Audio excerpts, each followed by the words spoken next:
আজ দাঁড়িয়েছি।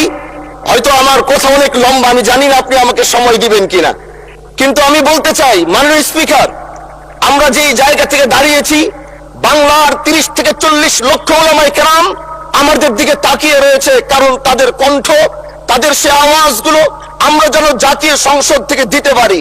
তার মধ্যে অন্যতম একটি হলো মা কানা মুহাম্মাদুন আবা আহাদিম মির রিজালিকুম ওয়ালাকিন রাসূলুল্লাহি ওয়া খাতামান নাবিয়্যিন ওয়া কানা আল্লাহু বিকুল্লি শাইইন আলিমা।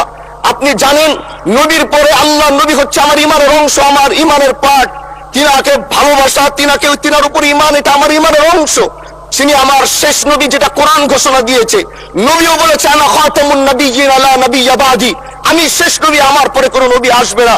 কিন্তু মাননীয় স্পিকার, দুঃখের সাথে বলতে হয়, বাংলাদেশের এরকম একটি পার্ট রয়েছে, যেই পার্টের এক অংশ মানুষ তারা নবীকে অস্বীকার করে, তারা মুসলমান দাবি করে, এবং এই বিষয়ে অনেকের ধারণা আছে, তারা জানে।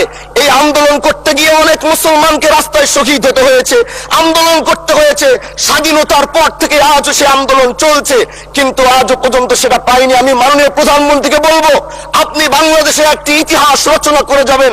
আপনার মাধ্যমে যদি এটা স্বীকৃতি পায়, যারা নবীকে অস্বীকার করে তারা কোনোদিন মুসলমান থাকতে পারে না, এটা আইনের মাধ্যমে, এটা বাংলাদেশের পার্লামেন্ট থেকে ঘোষণা হবে, সেটা আমরা চাই। মাননীয় স্পিকার, আরেকটি কথা, আপনি জানেন আমরা আমাদের নবীকে সবচেয়ে বেশি ভালোবাসি, যিনি আখিরি নবী, যাকে বলা হয়েছে ওয়া মা আরসালনাকা ইল্লা রাহমাতাল লিল আলামিন। আমরা বারবার দেখছি কিছুদিন পর পর কারা যেন কিভাবে এসে আল্লাহ নবীর শানে কটূক্তি করে, নবীকে নিয়ে অশ্লীল ভাষায় গালিগালাজ করে, নবীর শানে কটূক্তি করে। এই আন্দোলন, এই সংগ্রাম করতে গিয়ে আপনিও মাননীয় স্পিকার দেখেছেন, রাস্তাঘাটে আন্দোলন করতে গিয়ে কত মানুষ মৃত্যুবরণ করেছে। যদি একবার বাংলাদেশের আইনে, কারণ মুসলমান যদি আমাদের বাংলাদেশের পার্সেন্টেজ অনুযায়ী আমাদের অবশ্যই মুসলমানদের সংখ্যা এই দেশে অনেক বেশি। আমরা তো অন্য কিছু চাচ্ছি না। এই দেশের মানুষ নামাজ না পড়লেও যদি কেউ নবীকে কটূক্তি করে, তার কলিজা ছিঁড়ে যায়, সে রাজপথে নেমে যায়।